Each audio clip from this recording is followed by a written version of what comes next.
Hi, Brian Keller here with the Pensacola News Journal and PNJ.com. Today I'm standing in front of City Hall in Gulf Shores, Alabama, where today the City Council, along with Mayor Robert Kraft, met to discuss the possibility of completely prohibiting personal watercrafts. That would be jet skis, parasailing, and banana boats. This has become a safety issue, and today, in this public forum, more than 100 people came out, including business owners and members of the community, to oppose this possible ban on personal watercrafts. Any questions or comments? This is why we're here, for you to react to what you've heard and ask any questions for clarification and give us input as we consider what the right thing to do for our beach area. Yeah, Sean Chappell, and I'm here on behalf of the Alabama Gulf Coast Chamber, and we would like to basically make a comment in regards to any restrictions on any businesses at this time. We're definitely not in favor of. We're certainly in favor of safety measures and things of that nature, but we are not in favor of any restrictions on business at this time. Certainly it's not the economy and the climate to restrict businesses. My client's already bought jet skis for next year. He buys these at the end of the season and has already spent substantial sums on jet skis for next year, and his advertising is already in place for next year.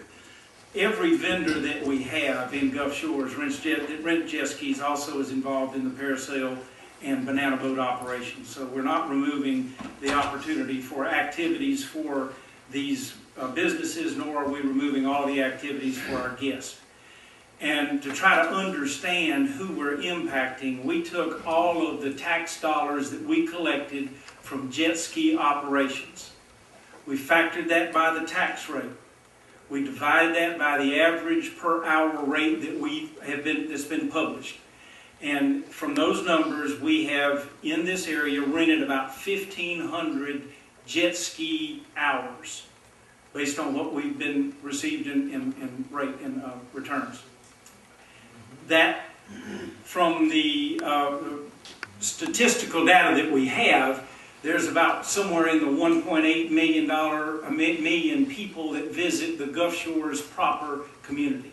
It seems a little odd to be trying to remove tax dollars from legitimate businesses that have a historic relationship with the community.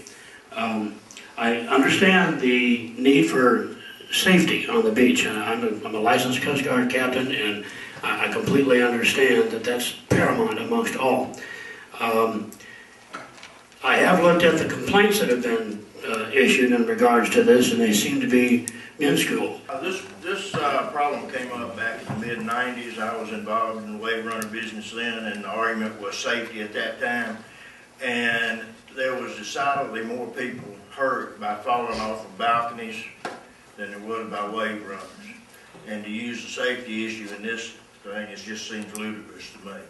If we're going to bar the wave runners, and I'm not involved anymore, I just enjoy doing it, we need to put chain link fences across all the balconies too. The incident that happened last summer was what set up a red flag for me. The fact that an employee, not an unexperienced person, but someone that I assume had training and had lots of experience, rode their jet ski in 15 to 20 feet up on the beach and landed on top of a visitor asleep in a beach chair. Now, if that had been a child, we wouldn't have been talking about a severe could have been talking about a death.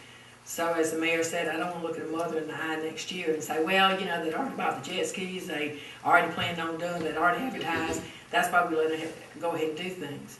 I appreciate that everyone has come to share everything, but govern or be governed is more or less what the message is. Could we do a better job with our safety on the beach and with regard to lifeguard training, more patrols? We have a bigger issue with just trash on the beach, and this is an awful lot to take in when we can't even keep trash off the beach. So keep in mind, this is a mammoth task. Safety is the first concern, but our curb appeal is suffering down there. So the larger issue is a plan that doesn't discourage anyone from operating or make it cost prohibitive for them to operate, to lose money, not make a profit. We want our businesses to thrive and prosper down here, but they have to do so safely. So all I would share with you is that let's come up with a plan, sit down at the table, and bring us a plan. I'm with Steve Rondrayan here, owner of Perdido Key Parasail. We heard a lot of things here, Steve, that are pretty upsetting to many of the people in there. What do you think this is going to do if they pass this prohibition to completely ban personal watercrafts. How will this hurt you on a business level, and how do you think it'll hurt the area? Well, me personally, first off, they're doing it in such a fashion where they're trying to push it real quick through, and we've already purchased equipment and spent a lot of money in advertising and other things for the up-and-coming season. So that's going to hurt us financially, as well as it's going to take away one of our revenue streams, which is definitely going to hurt the business in the long run. I think they're going about it the wrong way. There's never been any major accidents or anything in jet skis, and I think what they need to do is work with us to make it a little bit safer for people, rather than just eliminating an entire industry. I'm with Kerry Begnaud of Pleasure Island Parasail. Kerry, why don't you tell me your feeling about today's forum? I think it went well. I hope that they'll bring us in and consider some of the ideas that we gave them. I don't think that we should be restricted with our jet ski rentals, considering there has not been any reports of accidents in the past years. And if we can get together and regulate them better, I think things went well.